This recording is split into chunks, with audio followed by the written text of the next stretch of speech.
به ونتوكل عليه ونعوذ بالله من شرور أنفسنا ومن سيئات أعمالنا من يهده الله فلا مضل له ومن يضلله فلا هادي له ونشهد أن لا إله إلا الله وحده لا شريك له ونشهد أن سيدنا ومولانا محمدا عبده ورسوله صلى الله عليه وعلى آله وأصحابه وسلم تسليما كثيرا أما بعد فأعوذ بالله من الشيطان الرجيم بسم الله الرحمن الرحيم ألا إن أولياء الله لا خوف عليهم ولا هم يحزنون صدق الله العظيم. بزرگان محترم، نوجوانان اسلام اور عزیزان ملت، دین اسلام کی حفاظت کے واسطے جس طرح علمی اعتبار سے 4 سلسلے ہیں: حنفی، شافعی، مالکی، حنبلی، اسی طریقے پر دین اسلام کی روحانی اعتبار سے بھی حفاظت کے واسطے 4 سلسلے ہیں: قادری، چشتی، صابری، سہروردی. تو جس طریقے پر علمی میدان میں 4 سلسلے ہیں، اسی اعتبار سے روحانی اعتبار سے بھی 4 سلسلے ہیں.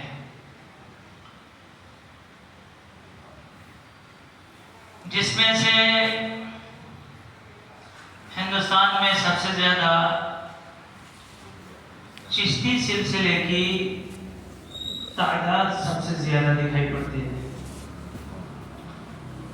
یہ سلسلہ کہاں سے آیا؟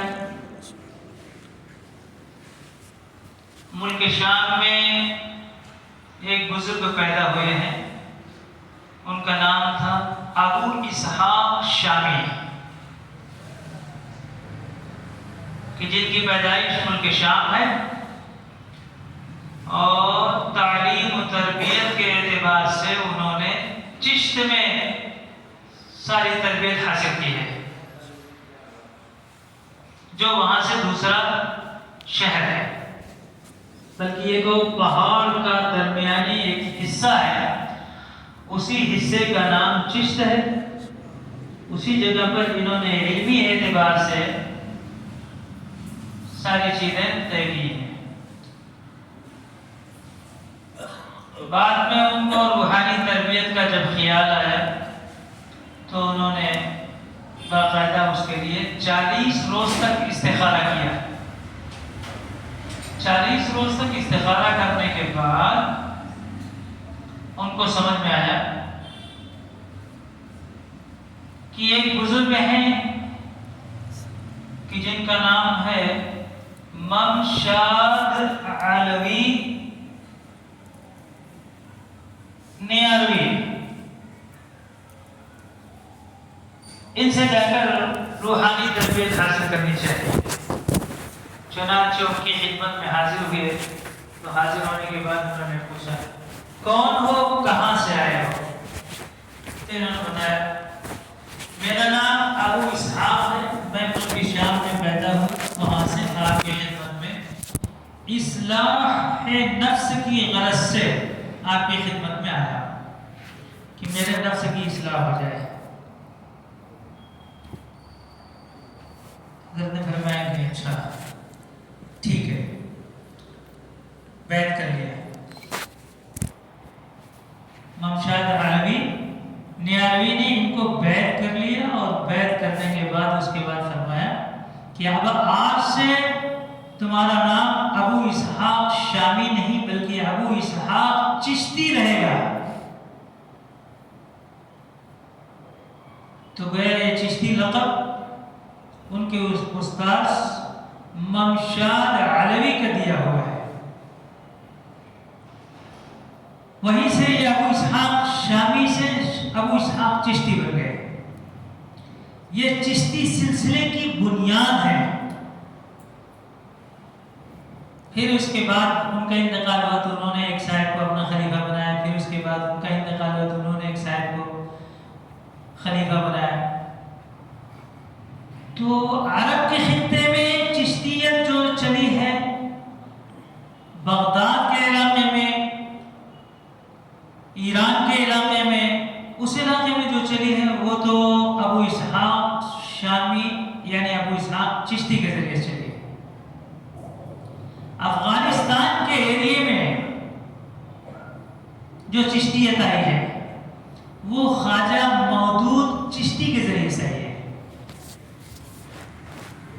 خواجہ مودود چشتی اور یوسف چشتی اور اس کے علاوہ ماں بقیہ جتنے لوگ ہیں وہاں تک ان کی پہنچ ہوتی ہے. اس کے بعد سیستان یہ ایران کا ایک علاقہ ہے. اس علاقے میں غیاث الدین نام کے ایک بزرگ ہیں اور بہت بڑے مالدار ترین لوگوں میں سے. ساتھ ساتھ ان کے اندر علمی اور روحانی اعتبار سے بھی اہلیت بہت ہے. ان کے گھر ایک بچہ پیدا ہوتا ہے.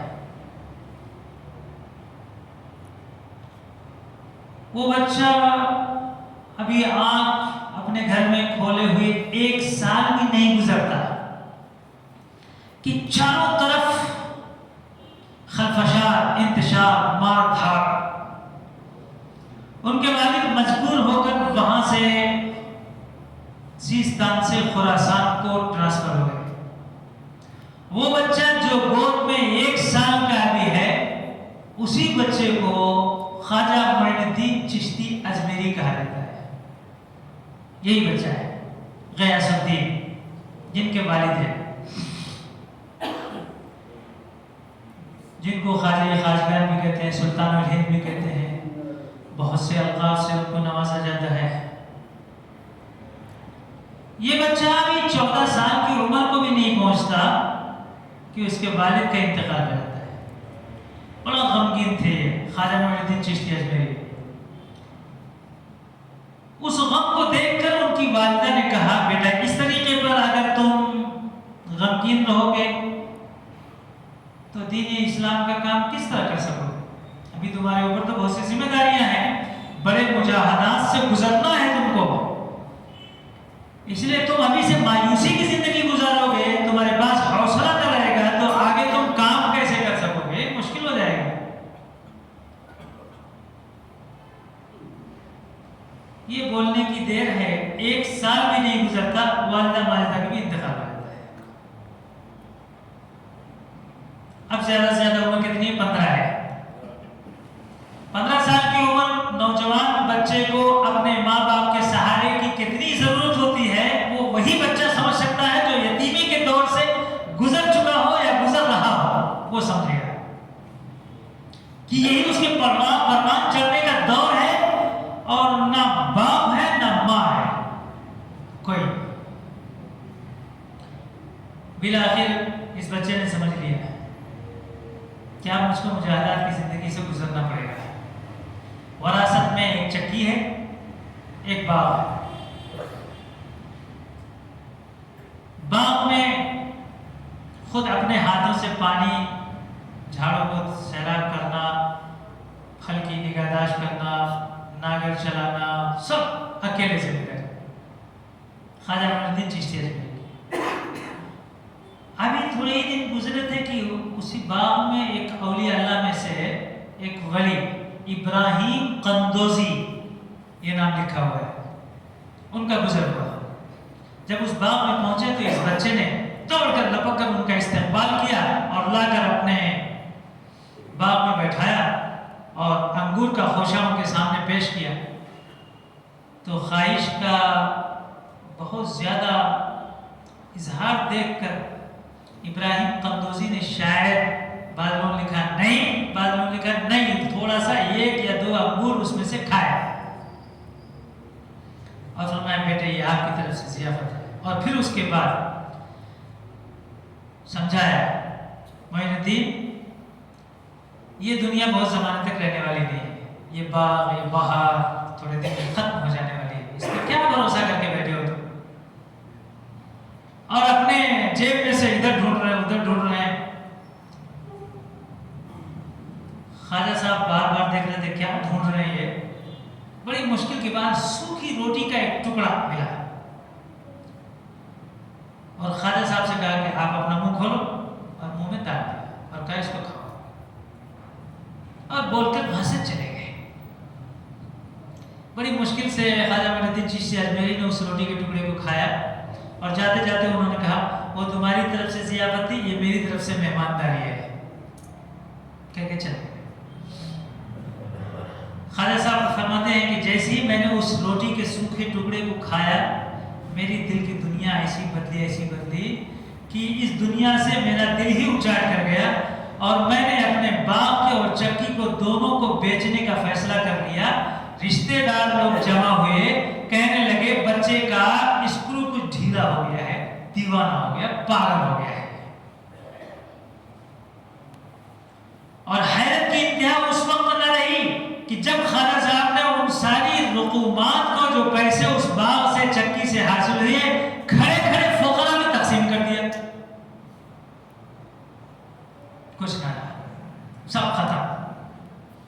اور گاؤں سے نکل پڑے، یہاں نہیں رہنا ہے، خراسان میں بھی اب نہیں رہنا. سیستان سے خراسان، اب خراسان سے نکلے ہیں خواجہ صاحب، وہاں سے چلے تو اس کے بعد سوچا کہ چلے کچھ نہ کچھ علم حاصل کرے، ایسے کام نہیں چلے گا.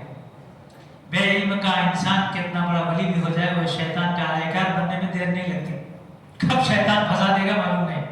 منطقی چال اس کے پاس بہت ہوتی ہے، اس لیے علم حاصل اور نکلے. علم کا شہر اس زمانے میں عراق کی سرزمین میں بغداد تھا. علم کا گہوارہ، تمام قسم کے علوم، امام اعظم ابو حنیفہ رحمۃ اللہ علیہ کی دین، سارا بغداد علم سے بھرا ہوا ہے. بزرگان دین اولیاء اللہ کا بھی گہوارہ ہے، علمی اعتبار سے بھی گہوارہ ہے. کیونکہ حضرت عمر رضی اللہ تعالیٰ عنہ کے زمانے میں عراق والوں نے درخواست کیا تھا خشکی کا راستہ سب سے زیادہ عراق کو آتا ہے، آپ عراق کی سرزمین کے واسطے حضرت عبداللہ بن مسعود کو بھیجیے اور انہی کے ذریعے سے علم پھیلے گا. حضرت عبداللہ بن مسعود طرف حضرت عمر نے دیکھا اور عراق والوں کو دیکھا اور کہنے لگے ضرورت تو اس نوجوان کی مجھ کو تمہارے سے زیادہ ہے، لیکن میں مجبور ہوں، علم کے پھیلانے کا مسئلہ ہے، اس بنیاد پر میں عبداللہ بن مسعود کو تمہارے حوالے کرتا ہوں. عبداللہ بن مسعود جب وہاں سے نکلے تو اس وقت میں ان کے شاگرد تھے 1050 اور بعض میں لکھا ہے 1500، لے کے آگے عراق میں اور ہر جھاڑ کے نیچے مدرسہ بنا دیا. انہی شاگردوں میں سے عبداللہ بن مسعود کے علقمہ ہے، علقمہ کے شاگرد ابراہیم نخعی ہیں، ابراہیم نخعی کے شاگرد حضرت حماد ہیں، حضرت حماد کے شاگرد امام اعظم ابو حنیفہ ہے. یہ امام اعظم ابو حنیفہ کی دین ہے کہ ایک ایک وقت میں 15,000 شاگرد بیٹھتے تھے پڑھنے کے واسطے. تو علم کا گہوارہ ہے. تو خواجہ معین الدین چشتی اجمیری بھی بغداد کو آ گیا، پہلے قرآن کریم کو حفظ کیا، علمی پیاس بجھائی. 20 سال کی عمر ہو چکی ہے. اب دماغ میں آتا ہے کہ کچھ روحانی دنیا کی بھی سیر کرنی چاہیے. اور اس کے بعد تلاش کرتے کرتے کرتے کرتے کرتے خواجہ عثمان ہارونی کی خدمت میں پہنچے. یہ بہت بڑے پیر ہیں، کوئی معمولی آدمی نہیں ہے. خواجہ عثمان ہارونی یہ وہی خواجہ عثمان ہارونی ہیں کہ جنہوں نے حلب کے بادشاہ نور الدین زنگی جو ان کا مرید ہے اور جس وقت میں رسول اللہ صلی اللہ علیہ وسلم کی قبر اطہر کو انگلستان کے رچرڈ شیر دل آپ کی روضہ اطہر کو کھود کر آپ کے جسم اطہر کو نکالنے کی کوشش کیا تھا اور سلطان نور الدین زنگی کو رسول اللہ نے خواب میں دکھایا تھا کہ یہ یہ دو کتے مجھے پریشان کرتے ہیں، ان کو پکڑو اور گوشماری نہ کرو، سزا دو۔ تو سلطان نور الدین زنگی مدینے میں آ کر سارے لوگوں کے چہرے کو دیکھتا ہے، لیکن سب ملتے ہیں وہ دو چور جو رسول اللہ کے روزے کو کھودنا چاہتے ہیں ان کو نظر نہیں آتا۔ پتہ چلا فلاں جگہ ہے، ان کو پکڑ کے لے کے آئے، لیکن پھر پروف نہیں ملتا ہے کہ ان کو سزا دینا ہے تو یہ جرم ثابت ہونا چاہیے۔ کہاں مصلی گیا، مصلی لا کر اس کے بعد روم میں 2 رکعت نماز پڑھی، نماز پڑھنے کے بعد دعا کیا، اللہ مجرم سامنے ہے، جرم ثابت نہیں ہو رہا ہے، کس طرح ان کو میں سزا دوں؟ بادشاہ نے فوراً دیکھا مصلی کے سامنے سے اسی روم میں ایک ہاتھ نمودار ہوتا ہے اور وہ ہاتھ ظاہر ہو کر مصلی کی طرف اشارہ کرتا ہے، اس کو اٹھاؤ۔ اور بادشاہ نے جیسے مصلی کو اٹھایا، دیکھا بڑی سی چٹان ہے، اس کو کھڑوایا تو دیکھا تو اندر تک سرنگ بنی ہوئی ہے۔ وہ ہاتھ جو اس کونے سے نمودار ہوا تھا، وہ ہاتھ ان کے شیخ پیر خواجہ عثمان ہارونی کا ہاتھ تھا۔ یہی خواجہ عثمان ہارونی ہے کہ جن کی طرف آج خواجہ معین الدین چشتی اجمیری جا رہے ہیں۔ خواجہ عثمان ہارونی کا حال یہ تھا کہ علمی دنیا کے اعتبار سے بھی بہت پائے کا مقام حاصل ہوا ہے، لیکن انہوں نے اپنے کو چھپا رکھا تھا۔ بزرگان دین کی عادت ہوتی ہے اپنے کرامات کو، کشف کو، اس سب ساری چیزوں کو بہت دینی کوئی مجبوری نہ ہو تو ظاہر نہیں ہونے دیتے، چھپاتے ہیں۔ کبھی کبھی ایسا ہو جاتا ہے کہ ان کے ہاتھ کی زبان سے ظہور اس کا ہو جاتا، معلوم ہو جاتا، نہیں تو ظاہر نہیں کرتے۔ ہم نے خود مفتی محمود صاحب رحمۃ اللہ علیہ کو، جو مفتی اعظم ہند بلکہ مفتی اعظم پوری دنیا کے جو مفتی اعظم سمجھا جاتا ہے دارالعلوم دیوبند میں، اتنا ہنسی مذاق مجلس میں کرتے کہ کوئی پہچان بھی نہیں سکتا کہ یہ کوئی ولی اللہ ہے۔ حالانکہ مفتی محمود صاحب رحمۃ اللہ علیہ وہ ہیں کہ جن کو حضرت شیخ الحدیث مولانا زکریا صاحب رحمۃ اللہ علیہ کی طرف سے وہ عصائے مبارک جو چشتی سلسلے میں حضرت علی سے آتا ہے، اور وہ خرقہ خلافت جو حضرت علی کا جبہ ہے اور عنوان ہے، وہ مفتی محمود صاحب رحمۃ اللہ علیہ کو دیا گیا تھا، دوسرا کسی کو نہیں۔ اور 40 سال پکڑنے کے بعد، اصلاح کرنے کے بعد حضرت شیخ الحدیث مولانا زکریا صاحب رحمۃ اللہ علیہ نے ان کے حوالے کیا تھا، اس کے باوجود اپنے کو ہمیشہ چھپا کر کوئی چیز ظاہر نہیں ہوتی۔ کبھی کبھی ایسا ہوتا ظاہر ہو جاتا۔ ایک مرتبہ مجلس میں ایسے بیٹھے زیادہ ہو گیا تو اس کے بعد کہنے لگے، مولوی صاحب اگر میں اپنے کو نہ کھولوں تو کہو تو پوری دنیا اسی ہتھیلی پہ دکھا سکتا ہوں، سمجھ گئے؟ تو یہ کرامات تو کبھی کبھی ظاہر ہوتی ہے، ہر وقت نہیں ظاہر ہوتی۔ خواجہ عثمان ہارونی کا بھی یہی حال تھا، علمی اعتبار سے سارے لوگ قائم ہیں، جو مرید ہوتا ان کا، جو بیعت لیتا ان کا، جو اصلاحی تعلق قائم کرتا، تھوڑے دن رہتا اور اس کے بعد کہتا حضرت سے کوئی کرامت تو دکھتی نہیں ہے، کیا ان کے پاس رہنا۔ ایک آدمی نے تو یہاں تک کہہ دیا کہ حضرت کو تو دست غیب نہیں حاصل ہے، یعنی غیب سے جیب میں ہاتھ ڈالے پیسہ نکلانا، یہاں ڈالے سونا نکلانا، دست غیب تو ہے ہی نہیں، پھر یہ ولی کیا ہے؟ چھوڑ ایک بھاگ گئے۔ لیکن خواجہ معین الدین چشتی اجمیری رحمۃ اللہ علیہ 10 سال مسلسل سر میں بستر لے کے پھرتے رہتے۔ کہاں ہے؟ ایک مرتبہ اکیلے میں حضرت نے فرمایا، معین الدین سب تو چھوڑ کے چلے گئے، تم کہیں میرے پیچھے پھر رہے ہو، کیا ہے میرے پاس سب کچھ ہے۔ تو حضرت کی آنکھوں میں آنسو آ گئے، اس کا فرمایا، حضرت میرا اور تو کوئی ہے نہیں، آپ ہی تو میرے سب کچھ ہیں، نہ میرے ماں ہے، نہ میرے باپ ہے، نہ میرے استاد ہے، کوئی نہیں، میں اجنبی غریب الدیار مسافر آپ کی خدمت میں حاضر ہوں، میرے لیے سب کچھ آپ ہی ہیں، مجھے جو بھی ملے گا سب آپ سے ملے گا۔ اس کو کہتے ہیں توحید مطلب، یکدرگیر، محکم گیر، ایک جگہ پکڑو، مضبوط پکڑو، کیونکہ ولایت آپ کو کب دی جائے گی اس کے لیے کوئی ٹائم متعین نہیں ہے۔ یہ کوئی انگلش کی کلاس تو نہیں ہے کہ 10ویں پڑھیں گے تو آپ کو ایک سرٹیفکیٹ، 11ویں میں ایک سرٹیفکیٹ، 12ویں میں ایک سرٹیفکیٹ، 13ویں میں ایک سرٹیفکیٹ، اور پھر 4 سال کے بعد PhD کی سرٹیفکیٹ آپ مجھے دے، نہیں۔ وہاں یہ سب سسٹم نہیں ہوتا.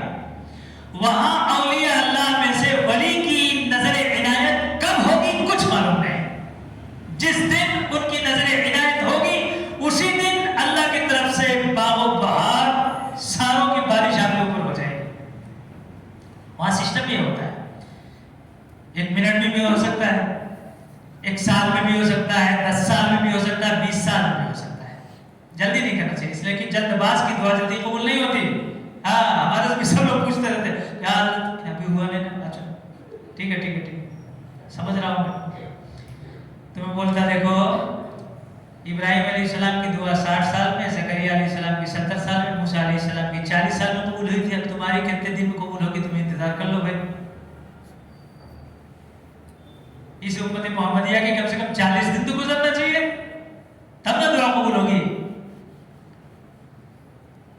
اس دن خواجہ عثمان ہارونی نے جب آنکھیں ٹٹبائی ہوئی اور آواز پھرائی ہوئی, دل کی دنیا کو خواجہ عثمان ہارونی نے پڑھ لیا اور اس بس سینے سے لگ گیا, سینے سے لگ گیا. اور اس کے بعد فرمایا اب تمہاری تکمیل کا وقت قریب ہو رہا ہے. اب تم جاؤ وضو کر کے آؤ,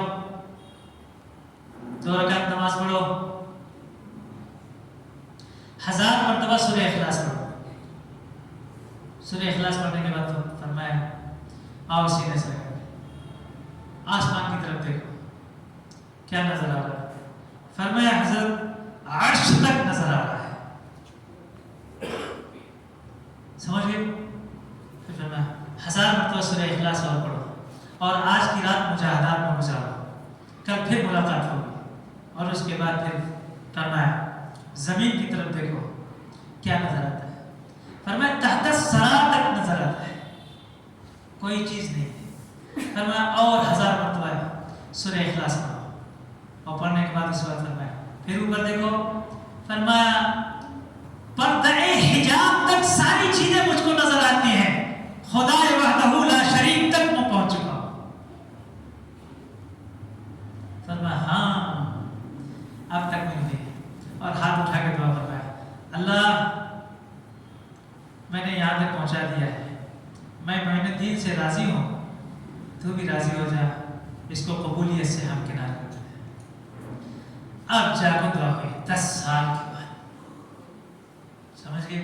میں نے کہا نا کہ اللہ مولانا الیاس رحمۃ اللہ علیہ نے ایک چلے کی جماعت کو نکالنے کے واسطے 10 سال مجاہدہ کیا تھا, تب جا کے 40 دن کی جماعت نکلی تھی. کتنی قیمتی جماعت رہی ہوگی کہ جس میں حضرت خود امیر ہیں اور پیچھے قاری صاحب ساتھ میں ہیں, عالم موجود ہے جو لوگوں کو قرآن شریف سکھانا. یہ روحانی دنیا ہے نا, تو اس میں محنت کی ضرورت پڑتی ہے, ٹائم بھی چاہیے اس کے لیے. جلد سے منٹ میں نہیں, جلد باز کی دعا قبول نہیں ہوتی. اور اس کے بعد خواجہ عثمان ہارونی جب یہاں تک پہنچا تو پھر اس کے بعد کہنے لگے تیری جدائی مجھ کو بہت غمگین کرے گی, آ چل میرے ساتھ. اور پھر لے کے گئے مکہ لے گئے. مکہ میں لے جا کر کے عمرہ کرایا, طواف کرایا. طواف سے جب فارغ ہوئے تو اس کے بعد پھر اللہ معین الدین تیرے دربار میں حاضر ہے, تو اس کو قبول فرما. جتنے لوگ وہاں موجود ہیں ہر ایک گواہی دیتا ہے کہ غیب سے آواز آتی ہے معین الدین کو ہم نے قبول کر لیا اور ہندوستان کی خدمت اس کے سپرد کر دیا. کہاں ہندوستان ہے, کہاں مکہ ہے, کہاں سیستان ہے, کسے معلوم ہوتا ہے؟ کچھ پتہ نہیں. اس کفرستان کے اندر اسلام کی نور اور اس کی روشنی سے اس کو منور کرنے کا اللہ نے فیصلہ کر دیا ہے. اور اس مرد قلندر کو ہندوستان کی خدمت سونپی جا رہی ہے. پھر وہاں سے لے کے گئے مدینہ شریف, اور مدینہ شریف میں جب پہنچے تو اس کے بعد کہا روزے کے سامنے کھڑے ہو جاؤ. حضرت حفصہ کا جہاں گھر ہے وہاں کھڑا کر, اور کھڑا کرنے کے بعد اس کے بعد کہا معین الدین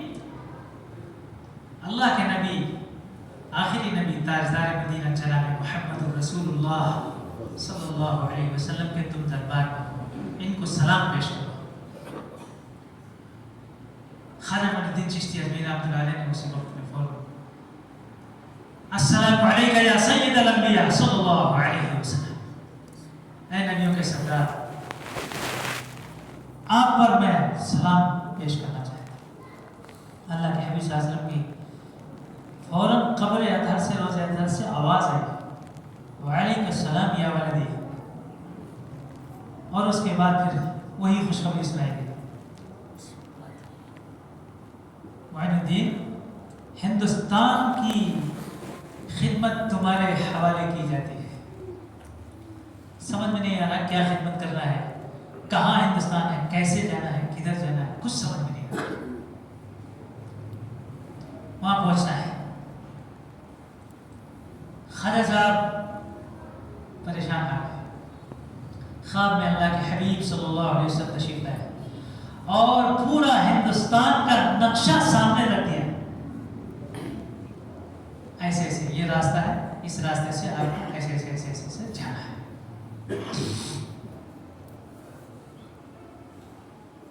مدینہ سے نکلے، پھر اپنے پیر کے ساتھ پیر کی سرزمین پر آئے ہیں، خواجہ عثمان ہارونی کے پاس، ہارون ان کے قصبے کا نام ہے، آئے اور اس کے بعد خواجہ عثمان ہارونی نے پھر چلہ کشی کروائی، اور اس کے بعد حضرت علی رضی اللہ تعالی عنہ سے جو خلقہ خلافت خواجہ عثمان ہارونی کے پاس سلسلے سے واسطے سے آ رہا تھا، اٹھا کر خواجہ معین الدین چشتی اجمیری کے حوالے کیا، عصا دیا اور کہا یہ امانت ہے، اس کو جس کو تم اہل سمجھنا اس کے حوالے کرنا، نا اہل کے حوالے اس کو مت کرنا۔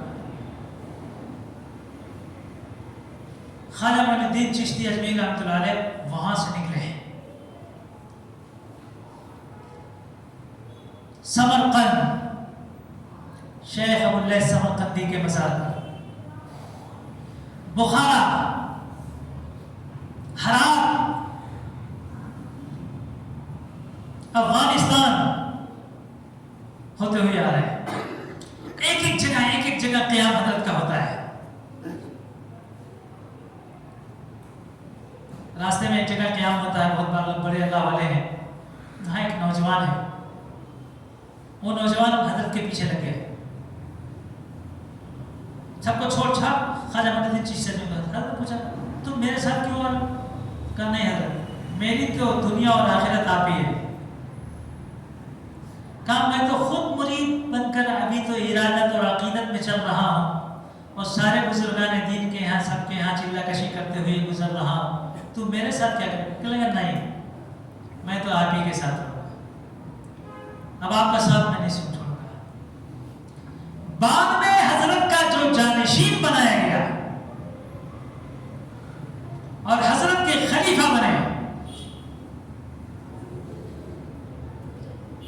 اور پوری دلی نہیں بلکہ پورے ہندوستان کو جس نے سنبھالا، اسی کو دنیا خواجہ قطب الدین بختیار کاکی کہتی ہے۔ یہ وہی نوجوان ہے جس کو خواجہ صاحب اپنے ساتھ لے کے آ رہے ہیں اور جگہ جگہ چلہ کشی کر رہے ہیں۔ حضرت نے سفر کرنا شروع کر دیا ہے، افغانستان پہنچ چکے ہیں، افغانستان کے بعد لاہور پہنچے۔ لاہور میں حضرت نے ایک لمبا قیام کیا ہے، اور جس جگہ بیٹھ کر حضرت نے خواجہ داتا گنج بخش علی حجویری کے مزار کے بازو میں بیٹھ کر حضرت نے جو چلہ کشی کی ہے، وہ حجرہ آج بھی موجود ہے اور بند رکھا ہوا ہے، آج بھی۔ اور نشانی وہاں بتائی گئی تھی کہ داتا گنج بخش علی حجویری کے مزار کے پاس جہاں آپ چلہ کر رہے ہیں، جب تک یہاں پر حضرت داتا گنج بخش علی حجویری کے مزار پر کوئی سبزہ نہ نکلا ہے، تب تک سمجھ لینا آپ کو ابھی چلہ کشی یہاں باقی ہے اور کرتے رہنا ہے۔ اور جس دن سبزہ نکلا، حضرت نے سمجھ لیا کہ آج یہاں کا کام مکمل ہو چکا، اب آگے بڑھنا ہے۔ ملتان آئے. جب ملتان آئے تو اس وقت میں اللہ کے حبیب سردار انبیاء تاجدار مدینہ جناب محمد رسول اللہ صلی اللہ علیہ وسلم پھر تشریف لائے. راستے میں ایک فلسفی صاحب سے ملاقات ہوئی، ان کا نام تھا ضیاء الدین، جو علمی اعتبار سے بہت بڑے عالم تھے، لیکن یہ تصوف کا مذاق اڑاتے تھے. یہ صوفیہ یہ سب بے ہوشی کی باتیں کرتے ہیں، ہوش و حواس ان کے یہاں نہیں ہے، اس طرح کی باتیں کرتے تھے. اچانک خواجہ معین الدین چشتی اجمیری رحمۃ اللہ علیہ کی عادت شریفہ یہ تھی کہ ہمیشہ تیر اور کمان لے کے چلتے تھے. ہمیشہ روزہ رکھتے اور روزہ رکھتے ہوئے جب روزے کے کھولنے کا ٹائم ہوتا تو اس کے پہلے شکار کھیلتے. شکار کھیلنے کے بعد خادم کو بولتے تم اس کا میرا افطاری کا سامان تیار کرو، اور اس کے بعد اسی سے افطار فرماتے تھے. اسی وقت یہ حکیم صاحب وہاں سے گزر رہے تھے، بھوک پیشہ، خواجہ صاحب نماز مصروف، چڑیے کا گوشت تیار ہو رہا ہے. سلام پھیرا، سلام پھیرنے کے بعد دیکھا، جب اس کی طرف دیکھا تو خواجہ صاحب کی نگاہیں کرم ایسی ہوتی تھی جس کے اوپر پڑ گئی اس کی دل کی دنیا بدل جاتی. حکیم صاحب کی حالت تباہ ہو گئی، تھر تھر کانپنے لگے. اور اس کے بعد خواجہ صاحب نے دعوت دیا، آئیے آپ ہی کچھ کھا لیجیے. بھوک تو تھی، انکار کر سکتے نہیں تھے، لیکن لقمہ اٹھانے کی ہمت تک ختم ہو چکی ہے. خواجہ صاحب کو اتنا روب، اتنا دبدبہ تھا کہ حکیم صاحب کی ہوا ڈھیلی ہو گئی. حکیم ضیاء الدین صاحب ڈر کے مارے جب دیکھا کہ بالکل تھرتھری لگی ہوئی ہے تو خواجہ صاحب نے اپنے ہاتھ سے لقمہ اٹھایا اور ان کے منہ میں ڈال دیا. حکیم ضیاء الدین صاحب فرماتے ہیں کہ وہ لقمہ جیسے ہی میں نے کھایا، اپنا منطق و فلسفہ اور جتنی سائنٹسٹ جتنا ہمارا پاس سب کچھ تھا علم پورا ختم، سب ختم، کچھ پورا یاد ہی نہیں آ رہا ہے. اور میں نے کہا حضرت میں آپ کے ہاتھ میں توبہ کرتا ہوں، آپ مجھ کو توبہ کرا دیجیے اور بیعت بھی فرما لیجیے. حضرت نے بیعت فرمایا، توبہ کروایا، اور اس کے بعد حکیم صاحب نے پوری کتابیں جلا کر راکھ کر دی. اور اس کے بعد پھر فرمایا کہ حضرت پوری زندگی میں آپ کے ساتھ ہی رہوں گا. فرمایا نہیں، آپ کے ذمہ میں یہاں کی خدمت لگاتا ہوں. ملتان میں ان کو اپنا خادم بنا کر، اپنا خلیفہ اور جانشین بنا کر پورے ملتان کی خدمت ان کے حوالے کر کے حضرت وہاں سے روانہ ہونے سے پہلے کہنے لگے اب رسول اللہ صلی اللہ علیہ وسلم رات میں تشریف لا چکے ہیں اور فرماتے ہیں اس راستے سے تم ہندوستان میں داخل ہونا، پہلے دلی پھر اس کے بعد اجمیر کو پہنچنا. راستہ بھی دکھا دیا، کہاں جانا پہلے؟ اجمیر. اور ایک بات یاد رکھنا کہ وہاں کے جو جاٹ برادری کے لوگ ہیں یا اسی طریقے پر راجپوت لوگ ہیں، راجستھان میں پورے راجپوت لوگ تھے، جاٹ تو دلی کے علاقے میں تھے. آپ جانیں وہاں کے جو برامنس ہیں، جو پنڈت ہیں، جو وہاں کے پڑھے لکھے ان کے رہنما رہبر ہیں، وہ سنسکرت جانتے ہیں. آپ کو سنسکرت سیکھ کر جانا چاہیے. تو خواجہ صاحب نے سنسکرت سیکھا، کہاں؟ ملتان میں. سنسکرت سیکھ کر پھر اس کے بعد اب یہاں سے حضرت نکلے. یہاں سب کو جتنے جہاں جہاں پہنچے ہر ایک کی اصلاح کیا اور اس کے بعد اپنا ایک جانشین بنایا اور آگے نکل گئے. افغانستان میں بھی جانشین بنایا تھا وہاں کے نواب صاحب تو پہلے شرابی کبابی پتہ نہیں کیا کیا تھے، لیکن خواجہ صاحب کی نگاہ نیک نے ان کو نیک نام بنا دیا اور اپنے زمانے کا قطب اور ولی بنا دیا. وہاں سے نکلے سیدھا دلی سے حضرت کا سفر اجمیر کی طرف. جب اجمیر پہنچے تو اجمیر کا ماحول بالکل مشرکانہ، راجستھان کا علاقہ، راجپوتوں کی بستی. راجپوت بڑی اکھڑ قوم ہوتی ہے، معمولی نہیں ہو.